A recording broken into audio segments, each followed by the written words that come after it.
तो उन्हें आराम की जरूरत है। और नीतीश कुमार जी के लिए हम यही कहेंगे कि सत्ता के इस रेल का चक्का हो गया जाम, चल रे मनवा लौट चल, बैजनाथ के धाम की पंडागिरी करेंगे। जाके पंडागिरी कीजिए। तेजस्वी यादव भी पहुंचेंगे, राहुल गांधी भी पहुंचेंगे, अखिलेश भी पहुंचेंगे। सभी को महाबोधि महाविहार के रास्ते से होकर गुजरना पड़ेगा। उसके बगल में जगन्नाथ जी पुरी का मंदिर है, जगन्नाथ जी का, लेकिन वहां पर आरिफ मोहम्मद खान जी को जाने का इजाजत नहीं है। विष्णु पथ के गेट पर लिखा है कि इस्लाम धर्म के मानने वाले का प्रवेश वर्जित है। वहां का जब हम आप ये बौद्धों की लड़ाई समझ रहे हैं, बहुजनों की लड़ाई है। ये देश के 90% लोगों की लड़ाई है। और आज न कल आपको झुकना पड़ेगा या कुर्सी खाली करके जाना पड़ेगा। देखिए, कुर्सी नीतीश कुमार जी तो अब पूरी तरीके से मानसिक रूप से स्वस्थ नहीं है। वो अपने बार बार सार्वजनिक कृत से पता चलता है कि राष्ट्रगान में भी कोई वैसा हरकत नहीं कर सकता है कि भाई हमारी महिलाएं बुद्ध पूर्णिमा के दिन तथागत बुद्ध के दर्शन करने जाते हैं, उनका मार्गदर्शन प्राप्त करने जाते हैं। और जब वहाँ पे देखते हैं कि भाई वहाँ पे जय श्री राम का नारा लग रहा है, तुम्हारे यहाँ अगर सरकार के जेल में इतनी जगह तो भरो बहुजनों को, सारे जेल को हम पाट देंगे। उसके बाद उनको साजिदन जेल में डाल दिया गया। उसके बाद नीतीश कुमार जी आए, इन्होंने बौद्ध विरासत को लेकर के कुछ काम की, पार्क बनाया, नालंदा विश्वविद्यालय को पुनर्जीवित किया, लेकिन जो सबसे बड़ा काम बौद्ध महाविहार को करना था वो काम उन्होंने नहीं किए। ये साफ साफ दिखाता है कि वो आरएसएस और संघ के दबाव में हैं। अब आपने तो देखा कि पिछले 12 मई को बुद्ध पूर्णिमा के दिन वहाँ के राज्यपाल आरिफ मोहम्मद खान साहब जाते हैं और बजाबता वो शिवलिंग की पूजा करते हैं। तो सवाल उठता है कि क्या उन्होंने इस्लाम धर्म को छोड़ दिया? सवाल उठता है कि इस्लाम धर्म के छोड़ दिया या इस्लाम धर्म वाले उन्होंने अब तक फतवा उन पर क्यों नहीं जारी किया?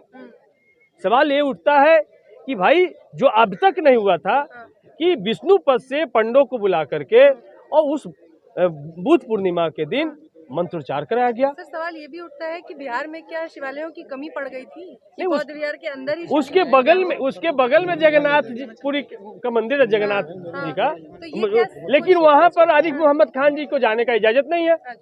विष्णु पथ के गेट पर लिखा है कि इस्लाम धर्म के मानने वाले का प्रवेश वर्जित है। वहां का जब हमारी सरकार 17 महीने की सरकार थी तो इसराइल मंसूरी साहब प्रभारी मंत्री थे और वो गया जी जो डैम बना था उस डैम के उद्घाटन में चले गए थे, तो उनसे माफी और उनसे इस्तीफे की मांग कर रहे थे। लेकिन वो कैसे लोग हैं कि भाई आरिफ मोहम्मद खान साहब से शिवलिंग पर आरती तथा कथित शिवलिंग पे आरती उन्होंने करवाने का काम किया। तो ये सवाल दिखाता है कि सरकार की मंशा क्या है। और नीतीश कुमार जी से हमारी मुलाकात हुई थी, उन्होंने कहा कि कहाँ ये बौद्धों के फेर में तुम पड़े हो। तो हमने साफ साफ उन्हें कहा कि आप ये बौद्धों की लड़ाई समझ रहे हैं, बहुजनों की लड़ाई है। ये देश के 90% लोगों की लड़ाई है। और आज न कल आपको झुकना पड़ेगा या कुर्सी खाली करके जाना पड़ेगा। इतनी बड़ी लड़ाई है। तो इसलिए ये बौद्धों की लड़ाई है, ये बौद्ध विरासत है। हमारा संवैधानिक अधिकार है कि भाई सब धर्म के लोगों को उनका धार्मिक अधिकार है, तो सिर्फ बौद्धों के लिए प्रतिबंध क्यों? सवाल ये, और एक सवाल ये भी है कि क्या कुर्सी बचाने के चक्कर में नीतीश जी मान जाएंगे बात? देखिए, कुर्सी नीतीश कुमार जी तो अब पूरी तरीके से मानसिक रूप से स्वस्थ नहीं है। वो अपने बार बार सार्वजनिक कृत से पता चलता है कि राष्ट्रगान में भी कोई वैसा हरकत नहीं कर सकता है। कोई नरेंद्र मोदी का बार बार पैर नहीं छू सकता है, नरेंद्र मोदी का हाथ चेक नहीं कर सकता है। एक गर्मा मैं पद पे, हाँ, उनको भाषण के सामने बैठे हुए वाजपेयी भी बता देते हैं। तो साफ साफ कि वो नीतीश कुमार जी अभी दिमागी हालात में सही नहीं है। पूरी तरीके से नागपुर के रिमोट कंट्रोल से चलाया जा रहा है और उनके इर्द गिर्द जो लोग हैं वही शैडो मुख्यमंत्री के रूप में काम कर रहे हैं। नीतीश कुमार जी मुखौटे के तौर पर हैं। तो बिहार बड़ी संकट के दौर से गुजर रहा है। वो लाइन ऑर्डर के सवाल पे एक लाइन नहीं बोल सकते हैं, अपने दोनों डिप्टी सीएम का नाम नहीं बता सकते नीतीश कुमार जी।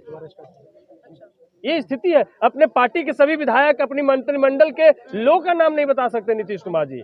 पार्टी के प्रदेश अध्यक्ष कौन है उनका नाम नहीं बता सकते हैं। ये स्थिति पर नीतीश कुमार जी है। तो हम लोगों को नीतीश कुमार जी के प्रति बड़ी सहानुभूति है। इस उम्र में किसी के साथ हो सकता है, तो उन्हें आराम की जरूरत है। और नीतीश कुमार जी के लिए हम यही कहेंगे कि सत्ता के इस रेल का चक्का हो गया जाम, चल रे मनवा लौट चल, बैजनाथ के धाम की पंडागिरी करेंगे। जाके पंडागिरी कीजिए। राम मंदिर बन गया है, वहाँ का मुख्य पुजारी बनिए और आरजेडी किस तरीके से चुनाव में इस मुद्दे को लेकर चलने वाली है? आरजेडी पूरे बहुजन के एजेंडे को लेकर के आई है। आरजेडी ने देखा कि किस तरीके से जब 17 महीने की सरकार आई तो जाति आधारित गणना करवाया, दलित पिछड़ों के आरक्षण को 49% से बढ़ा के 65% तक करने का काम किया, जिसको आरएसएस बीजेपी के लोग कोर्ट में जाके फंसाने का काम किए। और फिर लालू जी के दबाव में और देश में जब बहुजन का दबाव पड़ा तो यू टर्न लेते हुए उन्होंने नोटिफिकेशन निकाला कि हम भी जाति आधारित गणना कराएंगे, लेकिन ये नहीं बताया कि आंकड़ा भी नहीं बताएंगे। आंकड़ा बताएंगे कि नहीं बताएंगे? जाति आधारित गणना कराएंगे तो आंकड़ा सार्वजनिक करेंगे, और जब सार्वजनिक करेंगे तो जिसकी जितना संख्या भारी उतनी हिस्सेदारी तय करेंगे। सवाल ये है, आप आश्वासन दे सकते हैं यहाँ से कि आपकी जब सरकार अगर बिहार में आती है तो आप लोग इस मुद्दे को मतलब तुरंत के तुरंत ये जो प्रस्ताव है इसको पारित करेंगे और इसको रद्द करेंगे, बीटीएमसी एक्ट को? बीटीएमसी एक्ट को हम सब लोग रद्द करेंगे और जिसका भी धार्मिक स्थल हम उसको सौंपने का काम करेंगे। अच्छा, अरे सर इतना आसान था तो पहले से काहे नहीं कर दिए? भाई इतना आसान था, हमने हमारे नेता ने शुरुआत की जब बीटीएमसी के लोग जब लड़ाई सुरेश देसाई जी ने लड़ाई शुरू की, वहाँ के कुछ बौद्ध धर्म के मानने वाले लोग जब लड़ाई शुरू किए, अंबेडकर संघ बना करके जब पहली लड़ाई शुरू हुई 90 में, उसके बाद 91-92 में सुरेश देसाई जी ने लड़ाई शुरू की, उसके बाद लालू जी के संज्ञान में आया तो उन्होंने बदलाव शुरू किया। लेकिन आपने देखा कि इन्हीं सब बदलाव से चिढ़ करके लालू प्रसाद यादव जी को जेल में डाला गया। चलिए सतीश जी, नई पीढ़ी की बात करते हैं। लालू जी ने कोशिश की अपने समय में, सब जानते हैं कि इस मुद्दे पे उन्होंने ही थोड़े बहुत बदलाव जो किए, लेकिन अब क्या तेजस्वी यादव पहुंचेंगे महाबोधि महाविहार और इस मुद्दे को उठाएंगे? तेजस्वी यादव भी पहुंचेंगे, राहुल गांधी भी पहुंचेंगे, अखिलेश भी पहुंचेंगे। अच्छा। सभी को महाबोधि महाविहार के रास्ते से होकर गुजरना पड़ेगा। हम आपको कहना चाहते हैं, महाबोधि महाविहार को छोड़ के कोई आगे नहीं बढ़ सकता। ये बड़ी बात कही आपने कि महाबोधि महाविहार के रास्ते होके ही बिहार का चुनाव जाएगा, क्योंकि इसी में बिहार लगा हुआ है। इसी में बिहार लगा हुआ है, बहुत बड़ी बात है ये। लेकिन अब एक और सवाल है, भंते वीणाचार्य के बारे में भी आपने जिक्र किया कि किस तरीके से जो प्रशासन है, जो पुलिस व्यवस्था है, उसने पूरी अपनी ताकत लगा दी है कि एक व्यक्ति को किस तरीके से वो सलाखों के पीछे रख सके। इस पूरी चीज को कैसे देखते हैं? देखिए, पुलिस प्रशासन इस लड़ाई का जो प्रेशर पूरी दुनिया से पड़ रहा था, बिहार सरकार से लेके नरेंद्र मोदी भी इस लड़ाई के दबाव में आए हुए थे। जब श्रीलंका उन्होंने गया, श्रीलंका यात्रा पे जब गए तो वहाँ के बौद्ध भिक्षुओं ने जब उनको महाबोधि महाविहार का ज्ञापन सौंपा तो उन्होंने कहा कि हम भी भारत जाते हैं इसका समाधान करेंगे। लेकिन समाधान तो इनका दिमाग तो नागपुर से चलता है, तो समाधान यही निकालें कि इस लड़ाई को कैसे ख़त्म किया जाए। ये जो पूरी दुनिया में प्रेशर पड़ रहा है, इस धरने को कैसे ख़त्म किया जाए, तो एक फर्जी आधार बना करके कि भाई हमारी महिलाएं बुद्ध पूर्णिमा के दिन तथागत बुद्ध के दर्शन करने जाते हैं, उनका मार्गदर्शन प्राप्त करने जाते हैं, और जब वहाँ पे देखते हैं कि भाई वहाँ पे जय श्री राम का नारा लग रहा है, वहाँ श्री राम, बिहारी हम लोग बोलते हैं जय श्री राम, उधर जय श्री राम, जो नारा लगाया जा रहा है, तो लोगों ने विरोध किया कि भाई ये बौद्ध महाविहार है, यहाँ पे नमो बुद्धाय जय भीम बोल सकते हैं, यहाँ तक की इजाजत है। बाकी आप ये अगर बगल में जगन्नाथ मंदिर वहाँ चले जाइए, मठ में चले जाइए, वहाँ लगाइए। और उन लोगों ने हमला किया हमारी महिला जो वहाँ बंधु गई थी उपासक, उन पर उनके साथ अभद्रता के साथ पेश आए, उनके साथ छेड़छाड़ किया गया। इस पर एफआईआर न करके भंते वीणाचार्य जी ने उनकी समस्या सुनने गए, उन पर ही एफआईआर वहाँ के फर्जी गुंडों के द्वारा एफआईआर करवाया जाता है, फर्जी सारे दफा लगाए चार्जेस किए जाते हैं और उनको जेल में डाला जाता है। 2 बजे रात में उन्हें होटल से उठा लिया जाता है। तो क्या वीणाचार्य जी को आप गिरफ्तार करके लड़ाई खत्म कर गए? आप एक वीणाचार्य को गिरफ्तार कर सकते हो, लेकिन देश में करोड़ों वीणाचार्य घूम रहे हैं, सबको गिरफ्तार करो।